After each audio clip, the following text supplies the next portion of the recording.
합니다. 우리 서로 이렇게 인사를 해볼까요? 행복하세요. 행복하세요. 행복하십시오. 행복하십시오.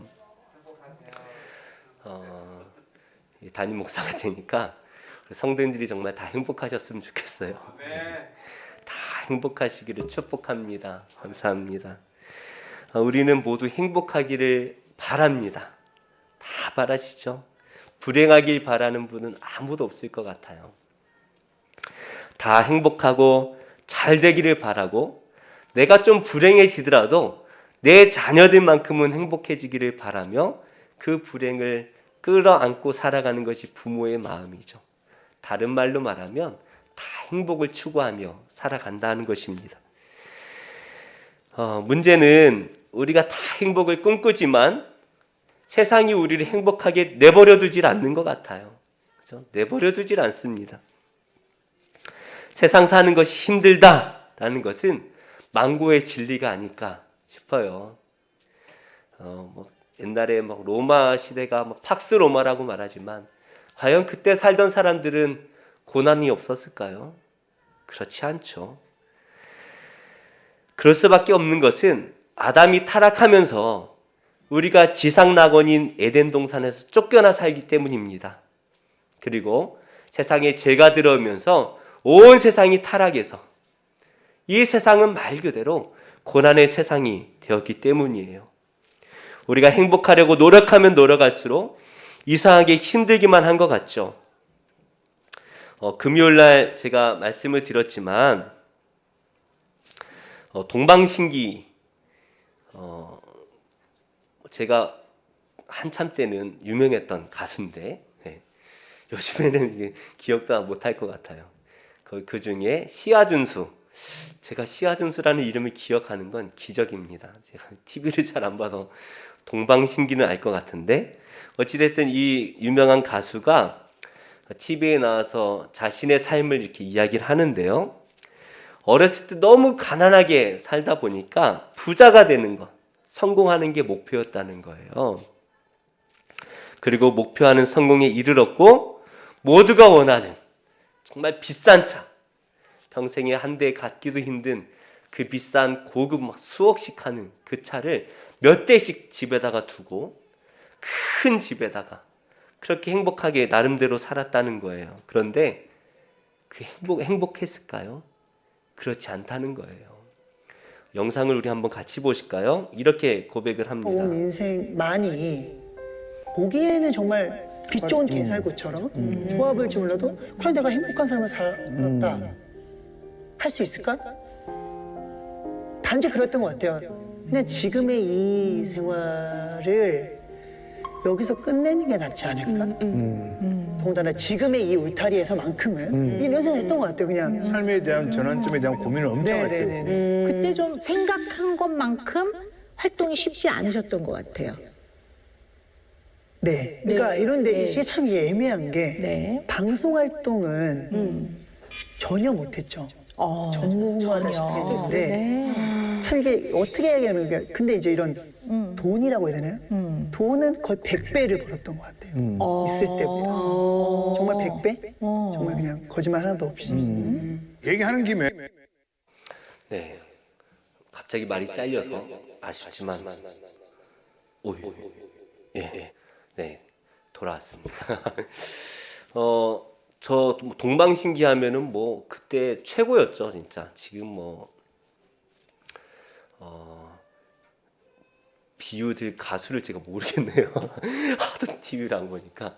아무튼 BTS랑은 안 되겠지만 그래도 우리나라에선 탑인 그런 가수였는데, 그때도 잘 나갔는데 이제 나중에 자기가 이렇게 엔터테인먼트를 했나 봐요. 그래서 그 사업을 하면서 100배를 더, 동방신기 할 때보다 100배를 더 벌었지만 가지고 싶은 거 다 가졌는데 행복하지가 않았다는 거예요. 이상하죠? 모두가 꿈꾸는 그 성공이라는 것을 이루었는데, 그럼 행복할 것 같았는데 이상하게 행복하지 않다는 거예요. 우리가 세상을 살면서 우리가 추구하는 행복이라는 것은 세상이 우리에게 보여주는 만큼 우리가 누릴 수가 있습니다. 그래서 우리가 사실 생각하는 것 이상으로 누릴 수가 없잖아요. 세상은 우리에게 돈을 이만큼 가지면 행복할 거야, 뭐 100억을 가지면 행복할 거야. 100억 가지면요 200억 가진 사람이 보이는 거예요. 200억 가지면 행복할 거야 라고 하면 또 200억 가진 사람은 또 300억 가진 사람이 또 부럽죠. 그래서 저기 뭐 200억짜리 사는 아파트에 사는 사람은 그 위에 집에 사는 300억짜리 아파트를 보고 부러워하며 상대적 박탈감에 살아간다는 거예요. 누구는 2억짜리도 못 살고 있는데 그렇다는 거예요. 이게 말이 안 되잖아요. 세상은 자꾸 우리에게 더라는 걸 보여줍니다. 사실 그래서 우리가 자녀들이 좀 성공하기 위해서는 좀 넓은 세상, 많은 것들을 보여주라. 여행도 많이 다니고 또 넓은 세상을 보여주라고 하는 것이 보는 만큼 우리가 꿈을 꿀 수 있기 때문입니다. 사실 제가 오늘 제목을 꿈은 이루어진다 라고 지었다가 바꿨어요. 너무 가벼워 보여서. 꿈은 이루어진다. 2002년도 월드컵 때, 한일 월드컵 때 표어였는데 우리가 16강을 꿈꾸었지만 그렇죠? 누구도 16강 과연 될까? 거기서 이길 수 있을까? 우리가 누가 상상이나 했겠어요. 대한민국이 16강? 그런데 이탈리아를 꺾고 그죠? 네, 우리가 4강까지 갔다는 거 아닙니까? 넓은 세상을 보았던 히딩크는 가능하다고 말하는데 누구도 그 사람의 말을 믿지 않았어요. 그런데 꿈이 이루어졌다는 거예요. 사실 교회가 꿈은 이루어집니다 라고 말하면 자꾸 너무 세속적으로 보입니다. 근데 세속적인 것만 말해주니까 그래요. 교회에서 기도하면은 부자 됩니다. 기도하면 직장을 갖습니다. 취직하고 뭐 세상에서 잘 나갑니다 라고 말하는 교회들이 있다면 그 교회에서 나오십시오. 잘못된 교회죠. 우리의 꿈은 이 세상 안에 갇혀져 있지 않다는 거예요. 그래서 예수님께서 이 땅에 오신 것 아닙니까? 더 넓은 세상을 보라. 이 세상이 아니라 이 세상 넘어서를 보라고 우리 예수님께서 이 땅에 오셔서 말씀해 주신 거예요. 그래서 우리는 보는 만큼만 볼 수가 있어요. 그런데 예수님께서 이 세상을 창조하신 예수님께서 이 세상을 수백 년, 수천 년 동안 주관하신 예수님께서 그리고 모든 인류를 한 명 한 명 창조하신 예수님께서 우리에게 너희가 보는 세상이 끝이 아니다. 더 넓은 세상이 있다. 나를 믿고 따라와라. 나만 믿고 따라오면 너에게 더 넓은 세상, 너희가 진정으로 누릴 수 있는 영원한 행복한 세상을 내가 누리게 할 것이다. 그래서 예수님께서 뭐라고 말씀하십니까? 나를 따라오라. 나를 따라오라. 세상 어느 누구도 말해주지 못하는, 세상 어느 누구도 경험해보지 못한 그 영원한 세상을 우리에게 보여주시기 위해서 하나님이신 예수님께서 육신의 옷을 입고 이 땅에 오셨다는 거예요. 그 예수님을 믿는 우리가 부자 되게 해달라고 기도하고 세상 좋은 데 취직해 달라고 기도하고 그것을 마치 기도해야죠. 기도해야 되지만 그게 내 인생의 모든 것인 양 기도하고 살아간다면 예수님을 믿는 게 아니에요. 우린 예수님을 믿는 사람입니다. 우리 예수님께서 우리에게 영원한 생명을 약속하셨고 궁극적인 하나님 나라를, 하나님이 통치하실 영원한 세계를 약속하셨습니다. 세상은 뭐라고 말합니까? 영원한 생명이란 거 없어. 죽으면 끝이야. 그렇게 우리에게 말하잖아요. 우리는 예수님의 말씀을 믿는 사람입니다. 세상의 말을 믿을 것이 아니에요.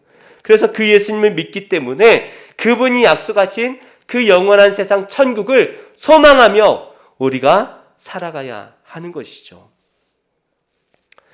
우리가 지난주에 말씀을 통해서 예수님을 믿음으로 하나님의 자녀가 되었습니다 라고 우리가 말씀을 묵상했습니다. 서로 인사도 하고 그러고 나니까 좀 달라 보이시나요? 내가 이제 좀 하나님 자녀같이 하나님의 왕자, 하나님의 공주처럼 보이십니까? 예, 거울 볼 때마다 선포하세요. 나는 하나님 공주야. 하나님 왕자야. 그렇죠? 저는 이마가 넓어서 옛날에 이마가 넓은 게 미남이라고 그랬는데 요즘에는 그죠? 까지 못하겠어요. 그래서 심기도 하고 하는데 그래도 거울을 볼 때마다 넌 하나님의 왕자야 라고 외치고 그죠? 그게 필요해요.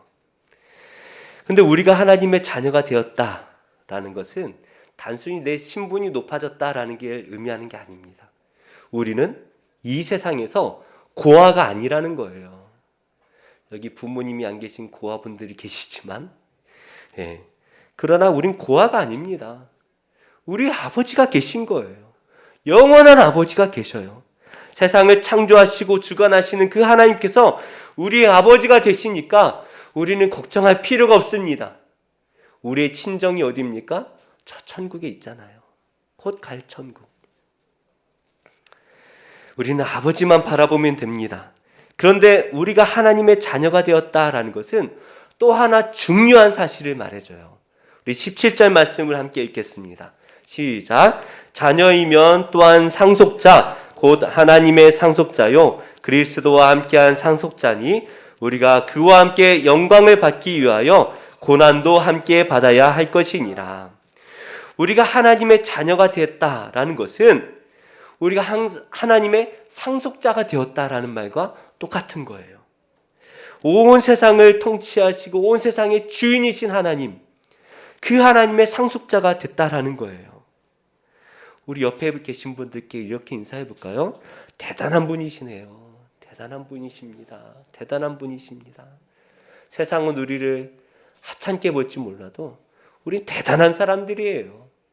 온 세상의 주인이신 하나님이 그죠? 나의 아버지시고 우리는 그분의 상속자라는 거예요. 문제는 상속은 부모님이 돌아가셔야 받는데 우리 하나님은 돌아가시지 않아요. 그건 문제가 되지 않습니다. 우리 하나님은요 다 주셔요. 우리에게 다 주시는 분이에요. 우리는 예수님과 같은 상속자입니다. 예수님은 하나님의 독생자이시지만 또 우리는 양자잖아요. 양자지만 우리 하나님은 우리를 양자라고 여기지 않고 예수님과 같은 독생자와 같은 동일한 아들이라고 여겨주시는 거예요. 똑같이 상속해 주신다라고 말씀을 하세요. 예수님께서는 하나님의 우편에 계시면서 온 세상을 통치하고 계시지 않습니까? 근데 우리가 예수님의 하나님의 상속자이기 때문에 우리도 예수님과 같이 상속자가 되어서 하나님 나라에서 하나님과 함께 살 것이고 하나님 나라에서 왕자로서 하나님 나라를 예수님과 함께 통치하며 살아갈 것이다 라고 말씀해 주시는 거예요. 하나님께서 아담과 하와를 창조하시고 온 세상을 통치하도록 왕으로 주신 거예요. 명령하신 거예요. 근데 문제는 죄가 세상에 들어오면서 왕이 쫓겨나면서 세상이 주인을 잃어버립니다. 오히려 죄가 세상을 통치하면서 죄가 왕이 되어버렸어요. 우리는 왕자의 신분을 잃어버린 거예요. 그러나 하나님 나라가 이곳에 임하면 우리가 다시 왕자로서 세상을 통치하며 살아가게 될 것이다 라는 것입니다. 아무리 못한 사람도 세상을 다 가꾸며 살아가는 거예요. 세상이 하나님을 영화롭게 만들도록 왕으로 살아가는 거예요. 무엇보다 우리 주님을 위해서 피 흘려 순교한 순교자들은 우리 하나님의 진짜 왕이 되어서 12지파를 다스리고 12지파 말고 또 다른 온 세상들의 왕이 되어서 세상을 통치하며 살아가게 될 것입니다. 그게 구체적으로 어떤 것인지는 우리는 가봐야 알지만 요한계시록에 그렇게 말씀하시는 거예요. 얼마나 영광스러운 일입니까? 우리가 하나님의 아들이고 왕자로 공주로 천국에서 살아가게 될 것인데 그래서 천국은 너무나 영광스러운 곳인데 17절은 우리에게 한 가지를 더 알려주세요. 뭐냐 하면 우리가 그 영광을 상속받기 위해서는 한 가지를 더 상속받아야 된다는 거예요. 영광만 상속받고 싶은데 더 받아야 됩니다. 뭡니까? 영광과 함께 고난을 상속받아야 된다라고 말씀을 하십니다. 요한복음 14장 6절 말씀 우리 한번 같이 읽어볼까요? 시작. 예수께서 이르시되 내가 곧 길이요 진리요 생명이니 나로 말미암지 않고는 아버지께로 올 자가 없느니라. 우리가 예수님을 따라갈 때 우리는 영원한 영광을 얻을 수가 있어요. 하나님의 아들이 되어서 상속을 받아서 천국의 삶을 살 수 있습니다. 그래서 예수님께서 우리에게 나를 따르라 말씀하시는 거예요. 예수님만 우리가 졸졸 따라가면 예수님께서 사셨던 그 모든 삶이 바로 천국으로 가는 길이라는 거예요. 근데 지금 교회들이 참 안타까운 게, 안 그런 교회도 많이 있지만 많은 교회들이 길은 세상의 길로 가라고, 축복의 길로, 세상의 축복으로 몰아가면서 그 끝에 천국이 있다고 거짓말하는 거예요. 그렇습니까? 정말 세상 영광 바라보며 따라가다 보면 그 끝에 천국이 있습니까? 아니잖아요. 예수님은 누구를 따라가라고 말씀하십니까? 나를 따르라 말씀하신 거예요. 우리가 예수님 믿으면 천국 간다, 맞는 말입니다. 불변의 진리예요. 근데 예수님을 믿는다는 게 뭐예요? 나를 따라오라는 그 예수님을 따라가는 게 믿는 거예요. 예수님께서 가신 그 길을 따라가는 게요. 그래서 우리가 매일마다 오늘 지금 이 순간 예수님이 가신 길은 어디일까? 예수님이 지금 나라면 어디로 가실까? 그 기도하면서 예수님의 길을 따라가는 거예요. 그 끝에 천국이 있지, 세상의 영광 끝에 천국이 있지 않습니다. 우리는 속으면 안 되는 거예요. 그래서 우리가 어떻게 하면 천국에 갈 수 있습니까? 라고 묻는다면 너무 간단합니다. 예수님처럼 살면 되는 거예요. 예수님처럼. 우리가 작은 예수가 되어서 예수님처럼 살아가면서 예수님께서 사셨던 그 삶을 우리가 따라 살면 되는 거예요. 어떻게 하면 됩니까? 예수님처럼. 그런데 그 예수님, 나를 따르라 말씀하신 예수님께서 어느 길로 가셨습니까? 영광의 길로 가셨습니까? 고난의 길로 가셨습니까? 우리 눈에는요, 고난의 길만 보입니다. 예수님 가신 길은 너무 고난의 길 아닙니까? 그 고난만 보여요. 영광의 길은 보이지가 않습니다. 그런데 예수님은 아시는 거예요. 그 고난의 길, 십자가를 넘어설 때 그 뒤에 영원한 하나님 나라가 기다리고 있는 거예요. 그것을 예수님이 아시기 때문에 따라오라는 거예요. 나만 따라와. 나만 보고 따라와. 나만 보고 따라와. 사실 그 영광의 나라를 실제로 본 사람은 아무도 없습니다. 꿈과 환상을 통해서 보고 우리에게 말씀을 해주시죠. 사도 요한이 환상을 통해서 우리에게 말씀하고 있고, 바울도 그것을 환상을 통해서 보아서 그 믿음을 가지고 우리에게 하나님 나라를 붙들어라 말하는 거 아니겠습니까? 그런데 우리 눈에 보이는 건 뭐예요? 다 썩어질 것들입니다. 다 썩어질 거예요. 돈이 영원합니까? 썩어질 거예요. 없어질 거예요. 명예가 영원합니까? 아까 보았던 시아준수 동방신기 언제 속 사람인지 제가 기억은 잘 한 15년 됐나요? 10년 됐나요? 네, 그때는요 모르는 사람이 없었어요. 그런데 이제 한 10년, 20년 지나면 저분도 아무도 기억 못할 거예요. 다 사라질 겁니다. 다 썩어질 겁니다. 그러나 눈에 보이지 않는 영생이라는 것은, 영원한 나라는 썩어지지 않아요. 절대로 썩어지지 않습니다. 그렇다면 우리가 소망하며 살아야 되는 것은 무엇입니까? 당연히 영원한 하나님 나라를 소망하며 살아야 하는 것이죠. 그 18절에 바울이 이렇게 말합니다. 함께 읽어볼까요? 시작. 생각하건대 현재의 고난은 장차 우리에게 나타날 영광과 비교할 수 없도다. 그 하나님 나라를 너무나 잘 아는 예수님, 그 하나님 나라가 예수님 거잖아요. 너무나 잘 아시기 때문에 우리에게 말씀해 주시는 거예요. 세상 것들, 하나님 나라랑은 비교가 안 돼. 바울은요, 세상 다 가진 사람 아니었습니까? 돈도 가진 사람입니다. 권력도 가진 사람입니다. 명예도 가진 사람입니다. 모든 사람들이 부러워하는 삶을 살았던 사람이 바울이에요. 아마도 외모는 여기 계신 분들보다 좀 많이 못할 것 같아요. 예. 그런데 돈, 권력, 명예, 우리가 추구하며 사는 세상 다 가진 사람 아닙니까? 그런데 그가 예수님을 만나고 나니까 예수님 안에 있는 그 영광이 얼마나 크고 놀라운지 세상 자기가 그렇게 목숨 걸고 가지고 있던 그것들을 뭘로 여겨요? 배설물로 여긴다는 거예요. 참 설교 시간에 뭐 말하긴 뭐 하지만 똥으로 여긴다는 거예요. 그래서 바울이 예수님의 그 영광을 붙들고 하나님 나라에 목숨을 거는 겁니다. 목숨을 거는 거예요.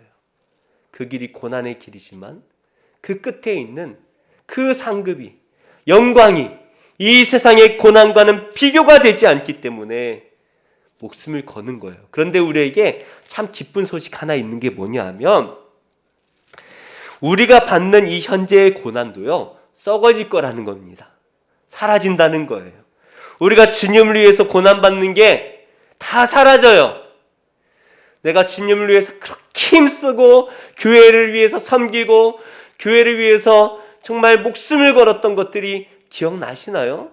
이제 어렴풋이 기억하면 기억나겠죠.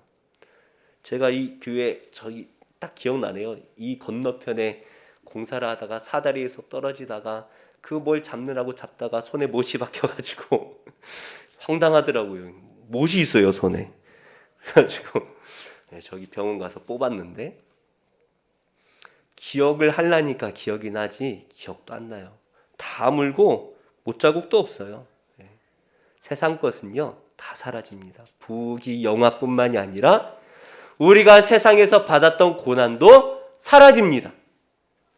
그러나 그 고난이 무엇으로 바뀝니까? 영광으로 바뀌는 거예요. 하나님 나라에서 면류관으로 바뀌는 거예요. 이것이 우리의 소망입니다. 우리가 주님을 위해서 고난의 삶을 사는 것이 끝이 있다는 거예요. 금방 끝난다는 거예요. 이 세상은 천국과 비교가 되지 않죠. 노인과 바다라는 소설 아십니까? 저도 하도 오래전에 읽어가지고 잘 기억이 안 나는데 한 노인이 이제 갑자기 물고기가 잡힌 거예요. 얼마나 큰 물고기인지 사투를 벌입니다. 자기의 경험에 의해서 그 물고기를 잡기 위해서 밀었다 당겼다, 그죠? 지쳤다가 겨우 해가지고 정말 사투를 벌인 끝에 그 물고기를 잡습니다. 얼마나 기쁘겠어요. 그런데 그 물고기를 배에 매달고 오는데 항구에 도착해 보니까 오는 길에 물고기들이 다 뜯어먹어가지고 없는 거예요. 그 인생이라는 거예요. 다 썩어진다는 거예요.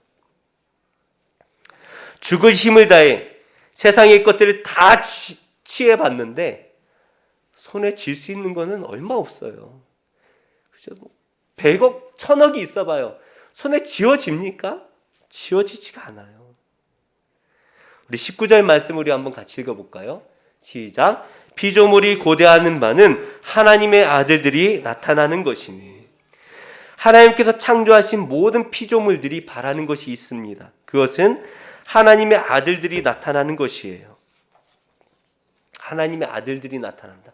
사실 이 로마서 8장, 특별히 우리가 읽었던 이 본문의 말씀은 참 해석하기가 참 어렵더라고요.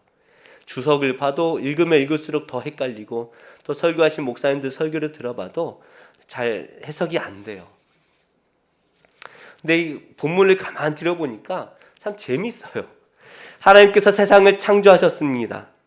이 창조하신 피조물들에 대한 이야기예요. 피조물들. 자연 만물이. 이 자연 만물을 누구에게 맡기셨어요? 아담과 하와에게 맡기셨잖아요. 잘 가꿔라. 그래서 이 자연 만물이 하나님을 찬양하는 복된 아름다운 하나님 나라처럼 잘 가꿔라 라고 하나님께서 말씀하셨고, 처음에는 아담과 하와가 세상을 너무나 아름답게 잘 가꿨어요. 그래서 사과를 따먹고, 그죠? 그리고 온 세상이 막 바람이 불 때마다 하나님을 찬양하는 것처럼 나무들이 하나님을 찬양하고, 태양이 온 세상을 비치며 하나님을 찬양하고, 너무나 아름다운 세상이 됐어요. 그런데 아담이 타락하니까요, 세상도 다 타락해 버렸습니다. 좋은 열매를 맺던 나무들이 더 이상 열매를 내지 않아요. 가시나무와 엉겅퀴가 생기고 잡초들이 막 생겨납니다. 세상이 죄로 물들어서 자연재해가 일어나기 시작하고 질병이 생겨나기 시작하고 자연이 다 파괴되어 버렸어요. 사람이 죄를 지으면서 사는 동안 세상의 모든 피조물들 또한 죄의 종이 되었다는 것입니다. 에덴 동산처럼 아름답던 세상이 엉망이 되어버린 거예요. 그래서 피조물들이 어떻게 합니까? 22절 말씀 참 재밌는 표현인 것 같아요. 함께 읽겠습니다. 시작. 피조물이 다 이제까지 함께 탄식하며 함께 고통을 겪고 있는 것을 우리가 아느니라. 사람이 하나님의 영광으로 아름답게 만들어야 되는 세상 만물이 고통스러워한다는 거예요. 탄식하고 있다는 거예요. 환경 오염이 심각해집니다. 동물학대도 얼마나 많습니까? 얼마나 잔인해요, 사람이. 상어를 잡아가지고, 상어는 고기가 맛이 없고 지느러미만 잡아먹는데요. 그래서 그거 싣고 갈 필요가 없잖아요. 지느러미만 잘라서 배에다 싣고 그거를 그대로 물속에 넣습니다. 상어가 헤엄을 못 치니까 그냥 땅바닥에 바닷속 깊이 가라앉는데, 상어는 아가미로 숨쉬는 동물이 아니잖아요. 위에 올라와서 폐로 숨을 쉬어야 되는데 숨을 못 쉬니까 숨막혀 죽는 거예요. 고통스럽게. 그게 인간의 잔혹함 아니겠습니까? 어떤 사람이 갈치를 잡아서 손질하는데요, 내장에 빨대가 나오더래요. 이 환경 때문에 온 피조물이 탄식하며 고통하고 있습니다. 우리 21절을 한번 같이 읽어볼까요? 시작. 그 바라는 것은 피조물도 썩어짐의 종노릇한 데서 해방되어 하나님의 자녀들의 영광의 자유에 이르는 것입니다. 이 세상 피조물들도, 자연 만물들도 너무나 고통스러워서 탄식하면서 이제 죄의 종노릇에서 해방되기를 바란다는 거예요.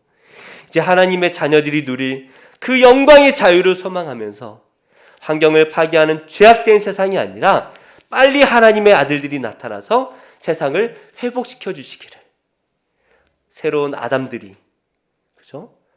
온전한 하나님의 왕들이 나와서 세상을 아름답게 다시 가꾸어지기를 바라고 있다는 겁니다. 이 완전한 세상에 대해서 이사야 선지자가 이렇게 예언을 하는데요. 이사야 25장 25절 함께 읽겠습니다. 시작. 이리와 어린 양이 함께 먹을 것이며 사자가 소처럼 짚을 먹을 것이며 뱀은 흙을 양식으로 삼을 것이니 나의 성산에서는 해함도 없겠고 상함도 없으리라. 여호와께서 말씀하시니라. 양들은 자연에서 살아갈 때에 이리떼가 와서 자기를 물어갈까 봐 늘 탄식하며 고통스러워서 불안하며 살아가는 거예요. 이리는 뭐 행복합니까? 양 한 마리 잡아가려면 그게 쉽지 않아요. 사자가 소를 잡아먹습니다. 소는 늘 불안해하며 살고, 사자도 행복하지 않아요. 소 잡다가 밟혀서 죽기도 하고, 배고프면 으르렁거리다가 또 죽기도 하고, 뱀도 마찬가지 아니겠습니까? 그런데 하나님의 완전한 하나님 나라가 도래하면 어떻게 돼요? 이리와 어린 양이 함께 뛰어노는 거예요. 그 뭐 먹고 살아요? 사자가 소를 잡아먹는 게 아니라 사자가 지푸라기를 먹고 산다는 거예요. 그래도 행복한 나라가 하나님 나라예요. 뱀은 동물을 잡아먹는 게 아니라, 그래서 서로 막 물고 이 먹이 사슬이 지배하는 세상이 아니라 뱀이 흙을 먹으면서 서로 행복하게 살아가는 세상, 그게 하나님 나라라는 거예요. 피조물들이 고대하는 그 세상이 바로 이러한 나라라는 거예요. 피조물들, 인격도 없는 이 피조물들이 그 하나님의 나라를 소망하고 있다면 인격을 가진 우리는 어떻겠습니까? 우리 23절 함께 읽어보겠습니다. 시작. 그뿐 아니라 또한 우리 곧 성령의 처음 익은 열매를 받은 우리까지도 속으로 탄식하여 양자될 것 곧 우리 몸의 속량을 기다리느니라. 우리가 세상을 살면서 탄식할 때가 얼마나 많습니까? 그러면서 우리는 천국을 소망하잖아요. 주님 빨리 오시옵소서. 빨리 오시옵소서. 저는 주님 빨리 오셨으면 좋겠어요. 빨리 오셔서 우리가 정말 하나님 나라에서 영원한 천국을 누리며 살았으면 좋겠어요. 그런데 무신론자들은 하나님 세상 안 믿는 것처럼 말하는데, 그죠? 겉으로는 세상 끝이 어딨어? 그죠? 천국이 어딨어? 죽으면 끝이지. 그렇게 말하지만 그들도 죽음을 두려워합니다. 죽음 이후의 세상을 두려워해요. 우리는 어떻습니까? 오늘 말씀이 하고 있는 이 성령의 처음 익은 열매라는 것이 성령을 말씀하시는 것인지 예수 그리스도를 말씀하시는지는 모르겠지만, 이미 예수님을 믿고 성령으로 거듭난 우리 또한 이 세상을 사는 것이 쉽지 않다는 거예요. 예수님 믿고 나서 세상 사는 게 쉬워지나요? 예수님 믿으면 금고가 생겨가지고 그저 교회 금고가 하나 딱 있어서 1,000,000원씩 가져가고 주일날마다 1,000,000원씩 다 드릴 수 있으면 참 좋겠네요. 그렇죠? 그런데 안 그래요. 그런 세상이 없어요. 예수님을 믿어도 우린 여전히 주님 나라를 소망하며 주여 빨리 오시옵소서, 이 고통의 세상에서 벗어나고 싶습니다 라고 외칠 수밖에 없잖아요. 바울은 믿음이 좋으니까 예수님 잘 믿고 편안하게 신앙생활했습니까? 아닙니다. 바울도 매일 자기 안에 있는 육정 때문에 힘들어하고 세상 때문에 힘들어했어요. 세상 사는 건요 다 힘들어요. 그래서 우리는 하나님의 양자가 되기를 빨리 소망하고 있는 것 아닙니까? 주님 빨리 오시옵소서, 나의 아버지 빨리 오시옵소서. 사실 우리는 예수님을 믿을 때 이미 하나님의 자녀가 된 줄로 믿습니다. 우리는 하나님 자녀가 된 거예요. 성령님께서 도장을 꽉 찍어 주셨어요. 동사무소 가서 이미 입양 절차 다 끝났어요. 도장 다 찍어놨어요. 취소가 안 돼요. 문제는 아직 입주를 하지 못한 거예요. 예, 부동산 계약해서 저희 새로 짓는 뭐 좋은 아파트 100평짜리 아파트 도장 꽝 찍어놨어요. 내 거예요. 잔금도 다 치렀어요. 문제는 입주를 하지 못했어요. 언제가 될지 잘 몰라요. 금방 오긴 할 텐데 잘 몰라. 딱 그 상황인 거예요. 우리가 하나님의 아들이 되고 딸이 되었어요. 도장도 다 찍었어요. 법적으로 취소가 안 돼요. 문제는 우리 주님 나라가 이제 오셔야 내가 이제 하나님 자녀로 누리며 살 텐데 아직은 고난의 세상에 우리가 남겨져 있다는 거예요. 그런데 우리는 뭐 합니까? 그 주님의 나라가 빨리 오셔서 우리가 그 나라에서 영원히 행복한 나를 살아갈 그날을 우리가 소망하고 있는 것 아닙니까? 그것을 바라보는 것을 성경은 소망이라고 말씀하는 거예요. 소망.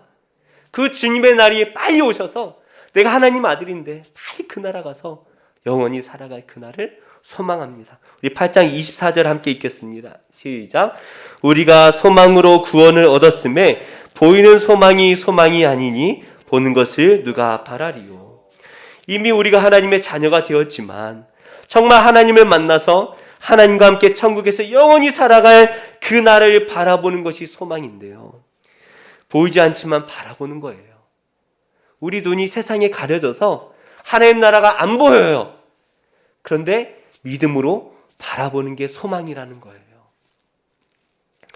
여기 벽이 가로막혀 있습니다. 이 뒤가 안 보여요. 그런데 이 뒤에 걸어가면 수리산이 있는 거 우리 알잖아요. 모르셨나요? 이 뒤에 수리산이 있어요. 보이지 않아요. 가로막혀 있어요. 그러나 우리는 그곳을 알아요. 소망하진 않지만 알아요.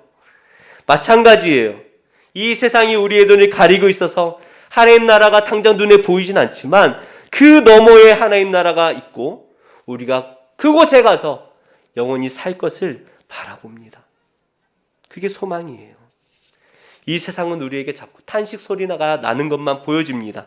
그래서 힘든 거예요. 코로나19가 이 3년 차에 접어들었습니다. 정확하게 2년 전 이맘때쯤이었던 것 같아요. 그죠? 예, 구정 지나고 막 어디 다니지 못했어요. 그런데 생각해 보면요, 세상 사는 게 쉬웠던 때가 없어요. 저는 이제 뭐 어렸을 때니까 잘 모르고 제가 이제 좀 머리가 커서 알만한 게 이제 IMF 아니겠습니까? 그 이후로 살만한 적이 언제 있었습니까? 좀 살만하면 사스가 나오고 조류독감 터져서 가게들 다 문 닫고 신종플루 나와서 저는 신혼여행도 어디 멀리도 못 가고 세월호가 터지고 집값이 폭락하면 폭락하는 대로 울부짖고 집값이 폭등하니까 폭등하는 대로 또 울부짖고 이게 인생이라는 거예요. 쉬운 날이 없어요. 하지만 우리는요 다 하나님의 자녀입니다. 그리고 하나님 나라를 상속받은 줄 믿습니다. 아직 보이지 않지만 이 세상 넘어서 반드시 도래할 그 하나님 나라를 바라볼 때 우리는 이 고난의 세상을 능히 참아낼 수가 있는 것입니다. 얼마 안 남았어요. 얼마 안 남았어요. 금방입니다. 우리 송 집사님이 저한테 문자를 보내셨는데 한 주가 빨리 지나가요. 시간 빨라요. 근데 정말 빨리 갑니다. 눈 깜빡하면 이제 주님 오실 날이 가까웠을 겁니다. 사랑하는 우리 성도님들, 썩어질 이 세상의 고난과 영광 때문에 힘들어하지 마시기 바랍니다. 다 지나갈 것입니다. 죽을 것 같이 힘들었던 그 모든 과거의 고난들이 언제 그랬냐는 듯이 기억도 나지 않을 것입니다. 우리는 이 썩어질 세상을 바라보지 말고 우리 주님 가신 그 고난의 길, 주님을 위해서, 하나님 나라를 위해서 힘써 살자고요. 돈이 있는 분은 어려운 이웃들에게 나눠주고, 저같이 돈이 없는 사람은 또 내 몸을 가지고 주변에 봉사할 곳을 찾아가서 함께 봉사하고, 김장을 할 때 하나 더 해가지고 한 포대 더 해서 또 어려운 이웃들 나눠주고, 이런 것들이 우리 주님을 위한 고난 아니겠습니까? 우리는 그날, 곧 이 말, 그날 하나님의 왕자로, 하나님 나라의 공주로 영원토록 살게 될 것을 믿습니다.